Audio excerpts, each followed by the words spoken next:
The vastness of space stretched out in all directions, cold and unforgiving. In this lonely corner of the galaxy, 12 massive ships drifted without power. These were the generation ships of the Threllan people, once mighty vessels that carried the last survivors of a dying world. Now they floated helplessly, their engines dead after passing through an unknown radiation cloud. On the bridge of the flagship, Commander Kell stared at the emergency displays. The red lights cast shadows across his blue-scaled face. His 4 eyes blinked in sequence, a sign of deep worry among his kind. "Power reserves at 14%, reported Officer Trell from her station. "Life support will fail in 32 days if we cannot restore main systems."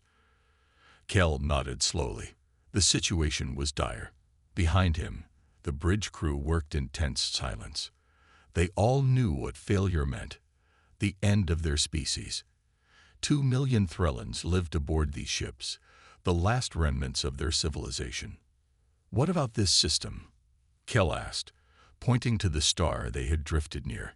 "Any habitable planets?" The science officer, Malk, checked his scans. One planet shows signs of liquid water and oxygen atmosphere, but... He paused, adjusting settings on his console. "It appears to be inhabited. We are picking up artificial signals." This news sent a ripple of hope and fear through the bridge. An inhabited world might mean help or danger. The Threllans had never encountered another spacefaring race before. "Show me these signals," ordered Kell. The main screen filled with patterns of radio waves, simple compared to Threllan technology, but unmistakably artificial. Primitive broadcasts, digital communications, and what appeared to be early space transmissions. "They call themselves humans," said Malk, who had been studying the signals. "They have basic space travel capabilities, but nothing like our ships. They haven't even left their own solar system yet." Kell walked to the viewport and looked at the distant blue-green planet. Could these primitive beings help the mighty Threllans? It seemed unlikely, yet they had few options. "We need to make a decision," said First Advisor Bren, the oldest Threllan on the bridge. Her scales had faded to pale gray with age. "We can try to repair our ships alone, but chances of success are low. Or we can contact these humans and ask for help." The bridge fell silent. Asking for help from an unknown, primitive species went against Threllan pride. They had been one of the oldest races in their home sector, with technology developed over thousands of years. A sudden alarm broke the silence. One of the smaller ships in their fleet had just lost auxiliary power. "Ship 8 reports complete power failure in sectors 3 through 7, called out the communications officer. "They've lost life support in the nursery chambers. 5,000 young ones are at risk." Kell closed all 4 eyes briefly. The children. Their future. Without another word, he walked to the communications station and pressed the transmit button.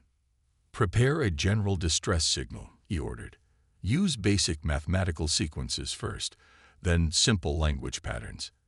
Include our location and critical status." "Commander," protested Bren, "we know nothing about these humans. They could be dangerous." Kell looked at the screen showing Ship 8, where thousands of Threllan children were now in danger. "We have no choice," he said simply. "Our drives are beyond our ability to repair without resources. Our people will die without help." He straightened to his full height. "Send the signal." The communications officer worked quickly, creating a message that even a young civilization might understand. When it was ready, Kell reviewed it and gave a final nod. The signal beamed toward Earth, traveling at light speed, a desperate call for help from one species to another, crossing the void between stars. The alert came at 3:17 a.m. Earth Standard Time. Deep inside the Global Space Defense Command bunker, night shift operator Tom Reed almost spilled his coffee when the computer started blinking red. "Sir, you need to see this," he called to his supervisor. "We're picking up an artificial signal. It's not one of ours." Within an hour, every major space agency on Earth had confirmed it. The signal was coming from just beyond Mars' orbit, and it wasn't human in origin. By dawn, Admiral James Wilson of the United Earth Fleet stood in the White House Situation Room, explaining the situation to the President and her Security Council. The signal contains mathematical sequences, followed by what appears to be language attempts, Wilson said, pointing to the displays. Our linguists believe it's a distress call. The President leaned forward. Are you certain it's not a trick or a threat? Wilson shook his head. Our telescopes have located 12 massive vessels. They're adrift, showing minimal power signatures. This appears to be a genuine emergency. After 3 hours of debate, the decision was made. Humanity would respond. The next day, Earth sent its reply. Simple mathematical patterns followed by basic greeting messages in multiple formats. The response came quickly. The aliens called themselves the Threllans, and they were stranded. 2 weeks later, a small human shuttle approached the massive alien flagship. Inside sat Admiral Wilson, Dr. Lisa Park, Earth's leading xenobiologist, and Commander Alex Green, pilot of humanity's first official first contact mission. Their main ship is over 2 miles long, whispered Green as they approached. Makes our largest space station look like a toy. The human shuttle entered a massive docking bay. Through the viewport, they could see strange blue-skinned figures in what appeared to be environmental suits, waiting. Remember the protocols, Wilson reminded his team. No sudden movements. Follow their lead for greetings. The airlock cycled, and for the first time, humans stood face to face with aliens. The Threllan leaders stepped forward, tall, with 4 eyes that blinked in sequence and blue scales that shimmered under the lights. I am Commander Kell of the Threllan Exodus Fleet, the alien said through a translation device. We thank you for answering our call. Admiral Wilson bowed slightly. I am Admiral James Wilson of Earth. We are here to offer assistance. What followed was a tour that left the humans speechless. The Threllan ships were cities in space, housing millions of refugees. They had fled their dying world years ago, searching for a new home. In the command center, Kell showed them the problem. Our main drives suffered radiation damage. Without them, we cannot reach our colony outpost. We are stranded. Dr. Park studied the alien technology with wide eyes. Your tech is far beyond ours in many ways, yet we might still help. Some of the principles seem similar to our own fusion research. As they walked through the ship, they passed observation windows overlooking vast hydroponics bays and living quarters. Wilson noticed many young Threllans watching them with curious multiple eyes. Those are our children, explained Kell, following Wilson's gaze. The future of our kind. When they reached a critical power junction, the humans saw the severity of the damage. Systems were failing throughout the fleet. Ship 8 has only days of life support left, Kell said quietly. It houses primarily young ones and their teachers. Wilson made his decision instantly. We'll evacuate them to Earth temporarily while we work on repairs. Kell's 4 eyes widened. You would welcome our children to your world. Wilson nodded firmly. Commander Kell, where I come from, we don't leave anyone stranded, especially not children. As they returned to the shuttle, Wilson's communication device lit up. The President had called an emergency UN session. Operation Helping Hand was about to begin, humanity's first major effort to save an alien civilization. The main hangar of the International Space Agency buzzed with activity. Engineers from 27 nations worked side by side with the blue-scaled Threllan technicians. Giant pieces of alien technology filled the space, surrounded by human computers, tools, and testing equipment. Dr. Mike Collins wiped sweat from his forehead as he studied the damaged power core from Ship 8. After 3 weeks of work, they were still struggling to understand the basics of Threllan technology. It's like trying to fix a quantum computer with stone tools, he muttered to himself. Beside him, the Threllan engineer named Vorn made a soft clicking sound that humans had learned was their version of disagreement. Not stone tools, said Vorn, his translator device converting his musical language to English. Just different tools. Your species takes different paths to the same science. Mike sighed and pointed to the glowing crystal matrix at the center of the device. "We don't even understand how this stores energy. Our best theories about how your drives work keep failing in practice." The problem was massive. The Threllan ships used a form of energy generation that manipulated gravity itself. Human science understood the theory, but had never successfully built anything similar. Now they needed to not just understand it, but repair 12 massive ships before their power reserves failed completely. "Chief Engineer Collins to Command Center," came a voice over the speakers. "Urgent situation with Ship 3. Mike and Vorn rushed to the command center, where large screens showed real-time data from the Threllan fleet. Admiral Wilson and Commander Kell stood side by side, both looking grim. "Ship 3 just lost primary life support," Wilson explained. "We have 8,000 Threllans that need evacuation immediately." Kell's 4 eyes blinked in rapid succession. "Our emergency systems can only maintain breathable conditions for 12 hours. "We'll send every shuttle we have," Wilson replied, already activating the emergency protocols on his tablet. "But we need a more permanent solution. These evacuations are just buying time." Mike suddenly realized something as he studied the schematics. "Wait," he said, pointing to a pattern in the data. "These power fluctuations, they're not random. Vorn, could your systems be attempting self-repair but failing due to missing resources?" Vorn studied the readings, all 4 eyes widening. "Possible. The matrix crystals require specific energy patterns to maintain structure." For the next 6 hours, as shuttles raced back and forth evacuating Ship 3, Mike and Vorn worked frantically with their teams. They connected human fusion generators to Threllan power systems, trying different configurations. On their 18th attempt, something changed. The crystal matrix began to glow with steady blue light. "It's stabilizing," shouted Mike. "The human fusion energy is compatible if we modulate it through these circuits." The news spread quickly. They didn't have a permanent fix yet, but they had found a way to temporarily power Threllan systems with human technology.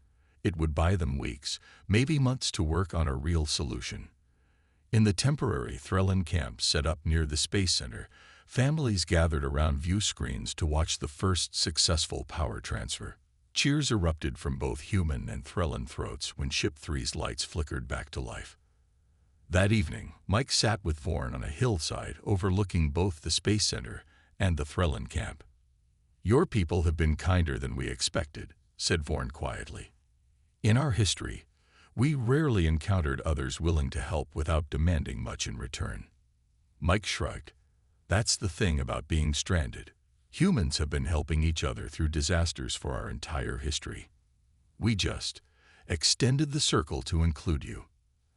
As the sun set, human and Threllan engineers returned to their work, now with renewed hope. The impossible challenge had become merely extremely difficult, and that was progress worth celebrating. "We cannot afford this."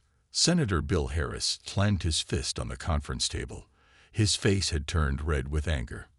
"Earth's resources are already stretched thin. Now we're feeding and housing over 20,000 aliens." The emergency United Nations meeting had been going for 6 hours. On one side sat those who supported helping the Threllans. On the other, those who worried about the cost and risk. General Frank Taylor nodded in agreement with the senator. "And what about security? These aliens have technology far beyond ours. What if this is just the first step of an invasion plan?" Admiral Wilson stood at the front of the room, tired but determined. For weeks, he had been the bridge between humanity and the Threllans. The Threllans have shared medical knowledge that has already helped us develop treatments for 3 previously incurable diseases, Wilson countered. "Their navigation data has improved our space travel capabilities by decades. They're giving far more than they're taking." Across the ocean, a similar debate raged among the Threllan leadership. Elder Malk paced the floor of their temporary council chamber. "We should never have asked for help from such primitives," Malk hissed, his scales darkening with emotion. "Now we depend on them like helpless hatchlings. It shames our ancestors." Commander Kell remained calm. Pride will not save our children, Elder. The humans work day and night to help us, asking little in return. They have shown more honor than many advanced species we encountered in our home sector. The debates continued on both sides. Some human countries refused to contribute resources. Some Threllan elders refused to let their people leave the ships. Trust was fragile. Then came the accident. Ship 5 suffered a sudden power surge that damaged its already failing containment systems. Radiation leaked into a sector housing primarily Threllan children. The ship's alarms blared as toxic gas filled the corridors. When the emergency call reached Earth, there was no time for debate. Within minutes, human rescue teams in protective gear were boarding their shuttles. Firefighters, paramedics, and hazardous material specialists.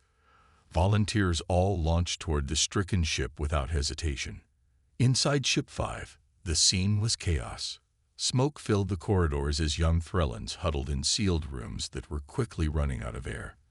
The human rescuers worked methodically, room by room, carrying injured alien children to safety. Paramedic Jack Reynolds found himself guiding 15 young Threllans through a dark corridor.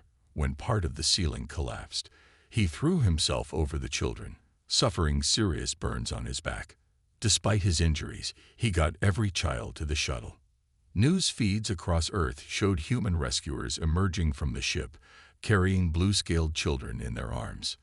Medical teams worked side by side, human and Threllan, saving lives regardless of species. By day's end, 347 Threllan children had been saved.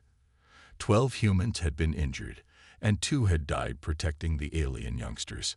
At the memorial service, Commander Keld stood before the gathered humans and Threllans.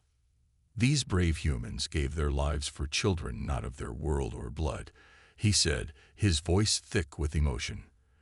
There is no greater honor in Threllan culture than to protect the young. These humans will be remembered in our histories for all time. After the ceremony, Senator Harris approached Admiral Wilson. I was wrong, the senator said quietly. When I saw those rescue workers carrying alien children, they didn't see them as aliens. They just saw kids who needed help. Elder Malk underwent a similar change of heart. Watching a human doctor work through the night to save a Threllan child, he finally understood. Perhaps, he told Kell, we have more to learn from these humans than just technical knowledge. The rescue had changed everything. Where there had been suspicion, now grew respect.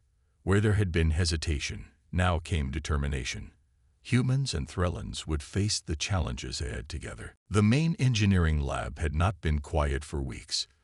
Day and night, humans and Threllans worked together, surrounded by parts from both species' technologies. Failed prototypes filled one corner of the room. Successful test models occupied another, smaller section. Dr. Mike Collins had not slept properly in 3 days. His eyes were red, and empty coffee cups surrounded his workstation. Beside him, Vorn looked equally exhausted, the Threllan's normally bright blue scales now a dull gray from fatigue. It should work, Mike muttered, adjusting the connection between a human fusion generator and a Threllan gravitational matrix. The theories match. The simulations check out. Why does it keep failing at full power? Their temporary fixes had bought time, but they weren't enough. 3 months had passed since the initial rescue, and while the Threllan ships now had basic power, their main drives remained dead. Without them, the fleet could never reach the nearest Threllan outpost. Perhaps we are thinking too much like separate species, said Vorn, all 4 eyes blinking slowly in thought. We keep trying to make human technology power Threllan systems, or modify Threllan technology to use human resources. Instead of creating something new, Mike finished the thought. Something that's neither fully human nor fully Threllan. That moment marked the beginning of what would later be called the hybrid approach. Instead of trying to repair the original Threllan systems, they would build something entirely new, combining the best elements of both technologies. For the next 2 weeks, teams worked on the new design. Humans contributed their expertise in fusion and material science. Threllans provided their knowledge of gravity manipulation and space-time dynamics. It's like they filled in the gaps in our understanding, remarked Dr. Susan Lee, examining the prototype. We were maybe 50 years away from developing this on our own. The test day arrived on a clear Tuesday morning. Ship 12, the smallest of the Threllan vessels, had been prepared as the test subject. If successful, the new hybrid power system would bring the ship back to full functionality. A crowd gathered at the observation center. Admiral Wilson and Commander Kell stood side by side at the front.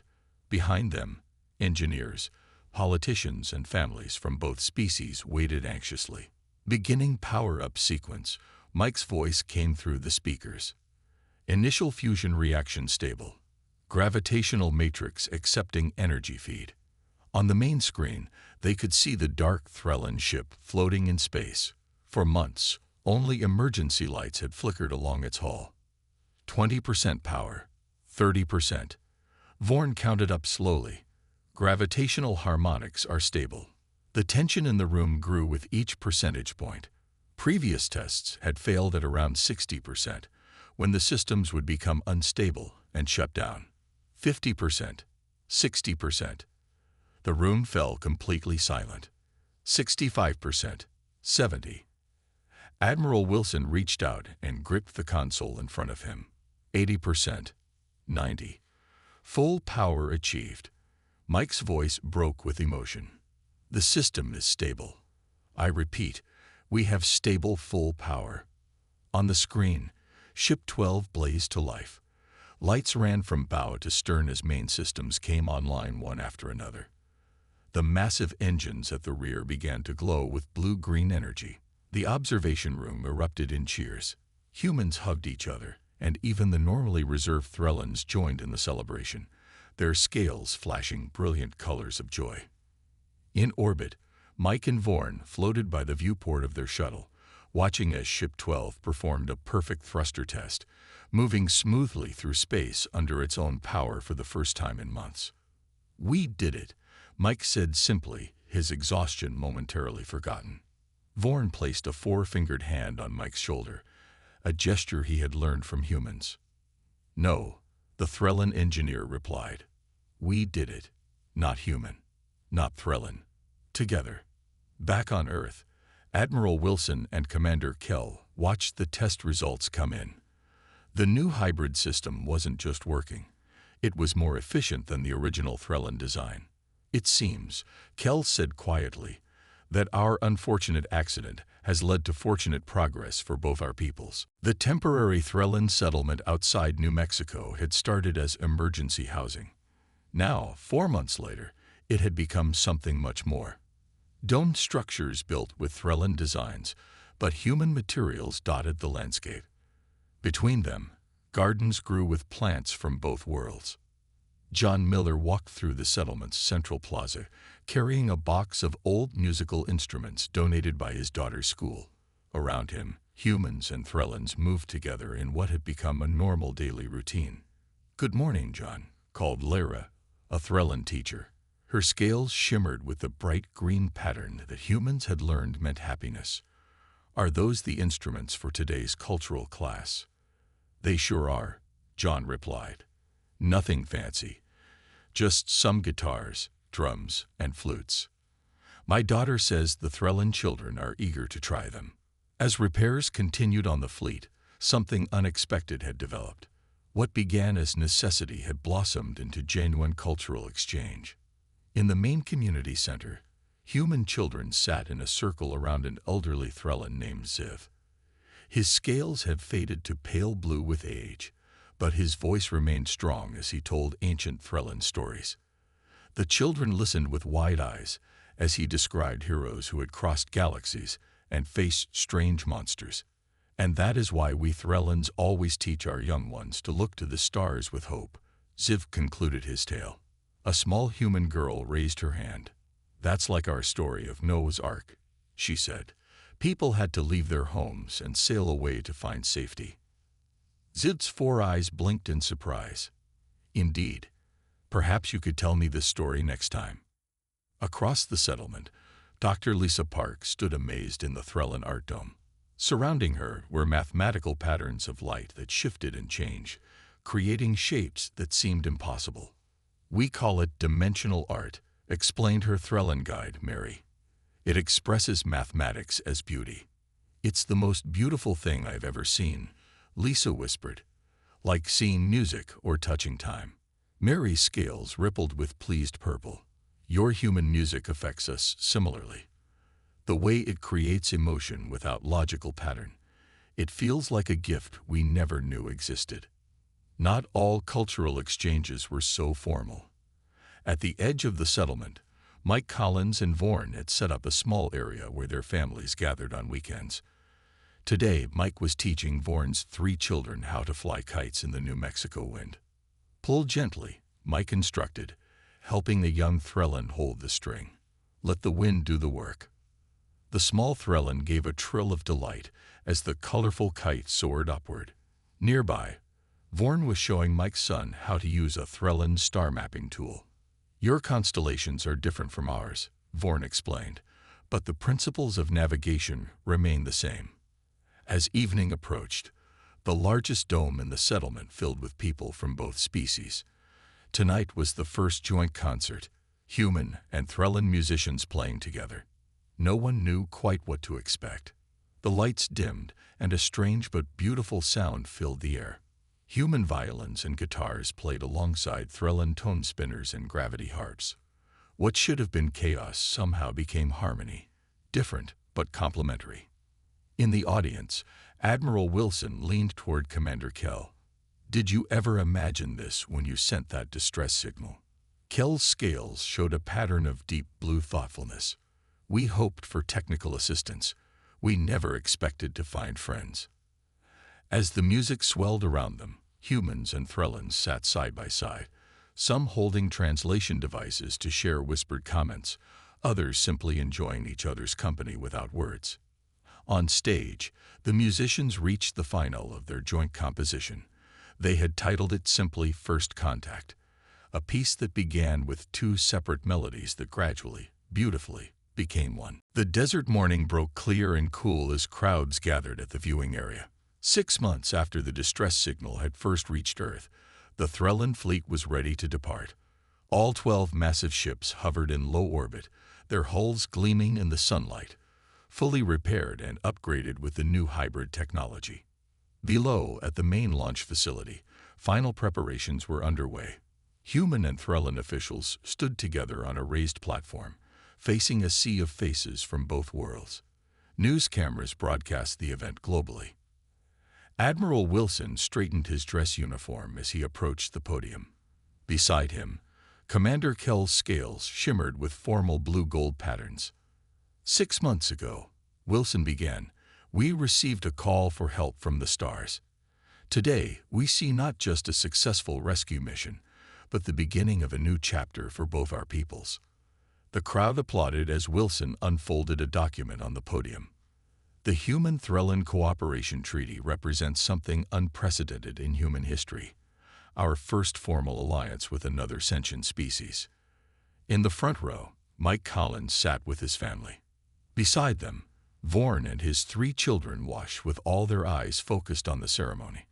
The youngest Threllan child held a small earth kite, unwilling to leave it behind.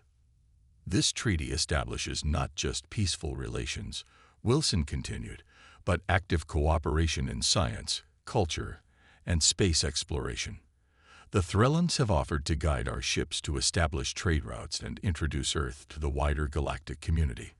Commander Kell stepped forward, his translator conveying his musical speech. In return for your kindness, we offer knowledge that will advance human space travel by generations. We also leave behind the gift of our cultural heritage in the new Threllan embassy. He gestured to a permanent dome structure that stood at the edge of the settlement. Its design combined human architecture with Threllan aesthetics, a physical symbol of their new relationship. But our greatest gift, continued Kell, is that 5,000 of our people have chosen to remain on Earth as permanent residents and ambassadors. They will help humanity prepare for its journey to the stars. This announcement brought surprised murmurs from the crowd. The decision had been kept secret until this moment. Among those staying was Elder Ziv, who had grown to love teaching human children. Nearby stood Mary, the Threllan artist who had established the first cross-species art collective. And there was Vorn, who had accepted a position at the International Space Agency alongside his human friend Mike. After the speeches, as officials signed the historic treaty, families said their goodbyes. Some were temporary. Many humans had volunteered to travel with the Threllan fleet as advisors and ambassadors. Others were permanent, as friends and colleagues prepared to part ways. "This tracking device will let us communicate across light years," Vorn said, handing Mike a small blue crystal. "My people will await news of your progress." Mike nodded, emotion making it hard to speak. "We'll make you proud," he finally managed. "By the time your fleet reaches the outpost, we'll have our first deep space vessel ready to follow." As the sun began to set, the final boarding calls echoed across the facility. The last shuttles prepared to carry Threllans back to their ships. Commander Kell and Admiral Wilson stood alone at the edge of the platform, watching the activity. "You saved my people," Kell said simply. "We will remember Earth in our histories forever." Wilson shook his head. "We did what anyone should do when they see someone in trouble. We helped."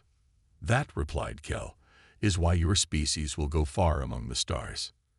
As darkness fell, the giant ships began to move. One by one, they lifted higher, their new engines glowing with blue-green fire. People watched from below, many holding their breath at the majesty of the sight. The Threllan flagship rose last.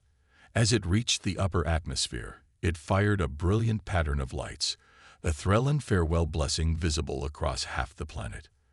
On the ground, humans waved goodbye.